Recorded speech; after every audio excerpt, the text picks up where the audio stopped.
Hola amigas y amigos, nuevamente por acá, listos para hablar de otro tema de carácter psicológico. Y Carla, ¿cuál va a ser el tema que vamos a hablar el día de hoy? Pues hoy vamos a hablar de otro tema, de la parte de salud mental, que también es sumamente importante esta patología, que es la ansiedad. Oye, y en cuanto a lo que es la descripción, la definición de la ansiedad, ¿cuál es? Es que es una reacción emocional necesaria para la supervivencia, es involuntaria del organismo para hacer frente a estímulos externos o internos, como pueden ser los pensamientos, las ideas, las imágenes, que el individuo percibe como amenazantes o peligrosos, además de que es una señal como de alerta que nos indica si hay que huir, hay que atacar, hay que afrontar, y obviamente esta emoción hay que recordar que es adaptativa. Cuando se convierte en patológico o trastorno es cuando ésta sobrepasa la intensidad y además genera malestar con síntomas físicos, psicológicos y conductuales, es decir, impide el funcionamiento cotidiano del individuo y disminuye su rendimiento. Vamos a poner dos ejemplos rápidamente para que podamos contrastar cuando estamos hablando de una ansiedad, entre comillas, normal y cuando se convierte en una ansiedad patológica. El primer ejemplo, en donde es una ansiedad normal, cuando estamos en la primaria, en la secundaria o incluso a nivel de preparatoria de licenciatura, que nos dicen, arman un equipo, ¿no? Van a presentar mañana un tema. En automático hay gente que se descarta, ¿no? Inmediatamente, no, ¿sabes qué? Yo hago el trabajo, pero yo no presento, yo no hablo en público. Y se genera ahí una conducta en donde, aparte de querer evadir la presentación, en ese momento empiezan sudoración, taquicardia, ya casi ya se vieron ahí exponiendo y empieza esta situación. Por eso es que en las escuelas se solicita que todos se presenten, porque la idea es de que se tengan las habilidades mínimas indispensables para poder interrelacionar con, en este caso, una exposición, y eso es algo así. No, y la ansiedad aumenta, cuando sabes que te van a preguntar, porque te sientes como, ¿y qué tal si me equivoco? No voy a saber qué contestar, entonces ahí es cuando aumenta el tema ridículo, ¿no? Exactamente. Entonces eso es algo que regularmente la gente se adapta a la situación y la mayoría de los jóvenes terminan haciendo las exposiciones. Y les voy a contrastar con algo que es en materia de psicología del deporte. Ustedes han visto atletas, voy a tomar un deporte que casi no es muy común, que es el salto con garrocha.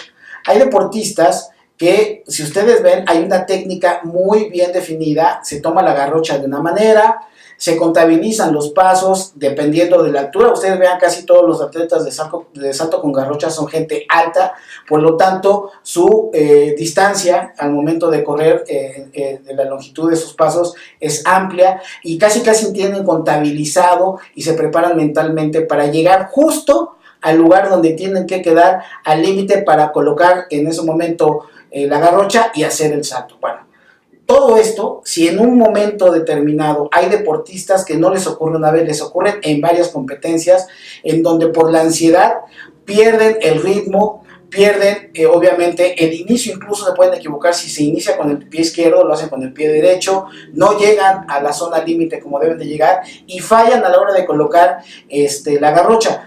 Todo esto, cuando es repetitivo, obviamente trae como consecuencia un bajo rendimiento deportivo. Eso se puede volver crónico y eso entonces es un problema de ansiedad fuerte. Igual pasa con los jugadores de fútbol que regularmente fallan penales. El estado de ansiedad, la presión y todo esto pues genera en ellos nerviosismo y ahora sí, como dicen, que les jaló la pata a la bruja, ¿no? Al momento de golpear pueden mandar la pelota hasta fuera del estadio. Entonces estos estadios de ansiedad se pueden convertir en un problema. Por ejemplo, cuando un jugador ha fallado varios penales, pues ya se convierte en algo que dicen, ¿cómo le podemos sacar ese pensamiento negativo? Precisamente hay que atacar la parte de ansiedad, ¿no? Entonces, para que quede como más claro, la ansiedad adaptativa, a pesar de que estés nervioso, lo logras, lo haces.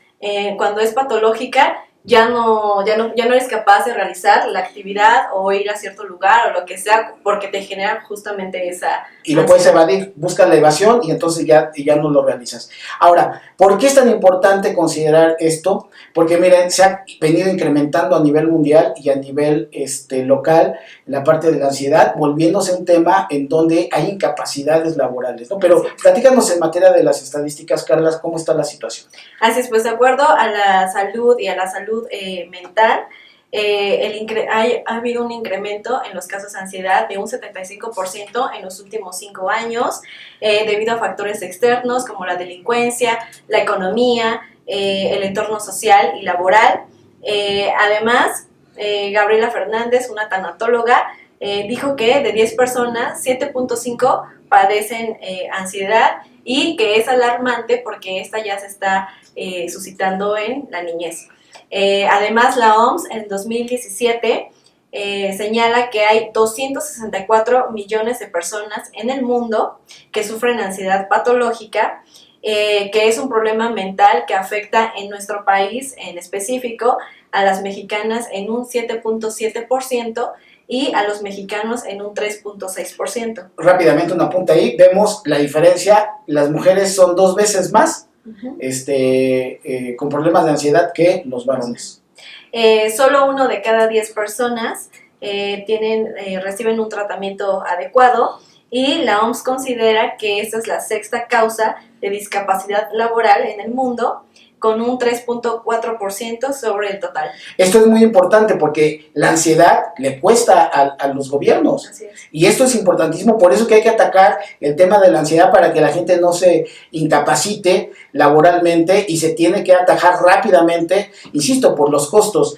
Quiero hacer 2 puntualizaciones nada más. Uno que tiene que ver con la ansiedad infantil. Miren, vamos a poner un ejemplo. En Tamaulipas ustedes han visto videos que se han hecho virales en donde enseñan a los niños a tener la protección para que en caso de que haya una balacera, en automático los chavitos sepan cómo cuidarse, se echan al piso, se ponen las manos abajo perdón, arriba de la cabeza, y tratan de que pase el momento grave para que posteriormente se vuelvan a reintegrar. Entonces, esto en automático, Carla, lo que genera es un estadio de ansiedad, porque no solamente es el simulacro existe porque ya hubo balaceras. Y eso en automático es una asociación que permite, si se presentara en algún caso, los niños que ya lo vivieron, desde luego que esto es una huella psicológica que perdura en la vida. Hay niños que son más resilientes y lo pueden olvidar con el paso del tiempo, pero hay niños que posiblemente sean ya adultos, inmediatamente escuchan un cohete y van a reaccionar de una manera como fueron enseñados en su niñez. Y esto desde luego genera toda esta sintomatología de ansiedad, o ejemplos como la violencia intrafamiliar, ¿no? Así es, donde los niños, si están acostumbrados a escuchar gritos cuando sus papás se pelean, lo asocian, y entonces cuando escuchan afuera, en la escuela, con sus amigos, escuchan a un adulto gritando, inmediatamente ellos perciben que hay un problema, que se están peleando, ¿no? Que hay una situación en donde él lo asocia con la parte familiar. Hemos visto a nosotros casos en donde el niño inmediatamente lo que hace es se tapa los oídos, incluso se llegan a orinar, precisamente por lo que fue ya su experiencia vivida, y esto genera toda esta ansiedad incontrolable, porque además es algo que también hay que señalar. Y el otro ejemplo tiene que ver con la situación de carácter laboral. Miren, actualmente ustedes han visto en las noticias los despidos masivos con este cambio de gobierno. Lo que hace es que genera mucha ansiedad en las personas que están trabajando, porque inmediatamente viene el pensamiento de si voy a ser despedido la próxima quincena, qué voy a hacer, y toda esta situación que se genera en el no poder dormir, el estar neurotizado, el no poder tener una convivencia ordinaria, precisamente porque se viene manifestando todo esto, ¿no? Así que estos son ejemplos claros porque es tan importante disminuir la estadística en materia de ansiedad, y cómo la salud mental tiene que atacar rápidamente este problema. Pero bueno, Carla, en este caso las estadísticas son importantes, pero en la parte de lo que son los tipos de ansiedades, ¿cuáles son estas? Así es, el primero es esta parte del trastorno generalizado que tiene que ver, de ansiedad generalizada, que tiene que ver con la preocupación persistente y excesiva por actividades o eventos que están relacionados con la salud, el dinero, el trabajo, la familia. Es decir, que es una preocupación desproporcionada, que el individuo se imagina el peor escenario sin que haya una razón para hacerlo. Por ejemplo, en el caso, volvamos al sector escolar, cuando nos preocupamos de que no vamos a pasar un examen, ¿no? Entonces, hay 2 condicionantes diferentes. La persona que regularmente estudia no tendría por qué preocuparse porque seguramente va a pasar el examen. Quien no estudia sí debe preocuparse porque regularmente tiene el problema de poder acreditar.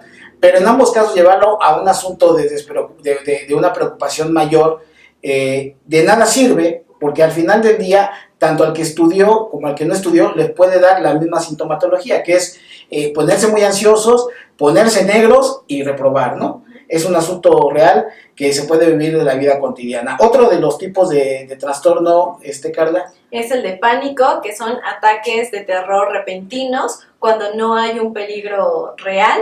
Tienen miedo a una fatalidad inminente y tienen miedo a perder el control. Por ejemplo, hay jóvenes que tienen relaciones, bueno, no solamente jóvenes, cualquier persona que puede tener relaciones sexuales con protección y de todas maneras se queda en el pensamiento, chin, ¿qué tal si me da una enfermedad de transmisión sexual, ¿no? A pesar de que cubrió todas las posibilidades y se queda con esa idea y entonces va y se hace un examen y vuelve a tener relaciones sexuales y vuelve a hacer lo mismo, ¿no? Es decir, tiene esta conducta repetitiva. Así es. Otra fobia es la social, que tiene que ver con el miedo incontrolable a intervenir en público. Son personas que se ponen muy ansiosas en situaciones sociales cotidianas, tienen un miedo intenso a ser observados y además con facilidad se sienten avergonzados. En este caso hablamos de la gente que tiene problemas para hablar en público y que, imagínense nada más, si ustedes son unos gerentes de mercadotecnia que están regularmente presentándole a los clientes las propuestas de los proyectos, se vuelve un problema, ¿no? Yo he visto personas que con ese problema de fobia se quedan paralizados, ya no saben qué decir, o sea, es gente muy inteligente, pero que no sabe en ese momento cómo exponer ya las ideas y se quedan bloqueados y se quedan en negros y tan se acabó ahí, ¿no? Entonces, ese es otro tipo de ansiedad. Ajá. El siguiente es la fobia específica, que tiene que ver cuando nos produce ansiedad ciertos objetos o situaciones. Son las clásicas que ya conocemos, la fobia a los truenos, a los gatos, a los lugares cerrados, abiertos, a las multitudes, toda esta parte. A los elevadores. Así es. Y la última es la parte del TOC, que es un trastorno obsesivo compulsivo, que esta tiene que ver con pensamientos y comportamientos involuntarios, repetitivos, y que están basados en creencias no fundadas. Esto quiere decir, como las que hemos visto, que de hecho hay hasta programas televisivos donde la gente tiene ese miedo a las bacterias y siente que se va a enfermar y toda esta parte, entonces constantemente están limpiando las cosas, usan guantes, son como muy excesivos en la parte de la higiene. Repiten, hay otro que es donde las personas repiten constantemente lo que ya dijeron, lo tienen que volver a repetir. La gente que no puede pisar las líneas, la gente que, por ejemplo, cierra una vez su casa y ya caminó 3 calles y se regresa porque pensó que ya en ese momento no la había cerrado. Es decir, todas estas conductas obsesivas compulsivas se convierten en un problema de ansiedad muy, muy grave, aunque son algunas, podríamos entenderlas como chistosas, pero son un problema. Por ejemplo, hay una en donde las personas se la pasan diciendo groserías, pero de manera incontrolable. Ustedes pueden ver esto, hay una película en Netflix que se llama TOC precisamente, y en la Ciudad de México está, de hecho, ahorita puesta en escena lo que es la parte teatral de ese guión de película, y bueno, eso para que ejemplifique más claramente de lo que estamos hablando de los trastornos obsesivos compulsivos. Pero bueno, Carla, ¿cuál es la sintomatología que tendrías que observar para decir, chin, tengo un problema de ansiedad y pues hay que ir con un especialista en materia de salud mental? Así es, pues es una preocupación excesiva, aunque no haya signos de problema, es agitación, sudoración, insomnio, falta de concentración, fatiga, dolores de cabeza, temblores, sensación de peligro, incapacidad para relajarse, irritabilidad y tensión muscular. Todo esto, obviamente, pueden tener todas o algunas, pero también en cuanto a temporalidad, ¿no, Carla? Así es importante que estos síntomas, no porque las tenga, que todo el mundo las tenemos, no significa que todos seamos ansiosos, sino simplemente cuando lo que les había comentado, cuando ya impiden hacer sus actividades diarias, es ahí cuando ya realmente hay un problema que ha perdurado durante 6 meses. Las causas no son muy claras, pero ahí puede ser por experiencias de vida, que hayan pasado un episodio traumático, por rasgos heredados o por alteraciones neuroquímicas. Sí, en este caso estamos hablando del ejemplo de los niños.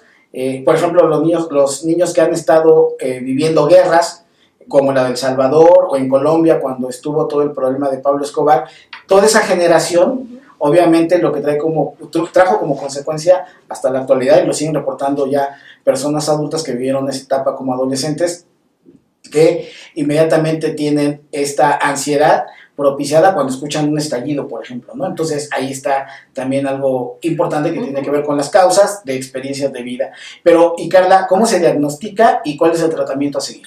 Primero se hace una entrevista preguntando cuáles son los síntomas, la entrevista clínica que tiene que ver con la historia de vida, la historia médica, ver cómo esto ha impedido la funcionalidad. También se puede hacer a través de test, de cuestionarios, y el tratamiento depende del tipo de trastorno que tenga la persona, pero a menudo se hace con la terapia cognitivo-conductual, que esto lo que hace es modificar esos patrones de pensamientos inadaptativos, y también modificar esta parte de cómo reaccionar ante la situación de ansiedad.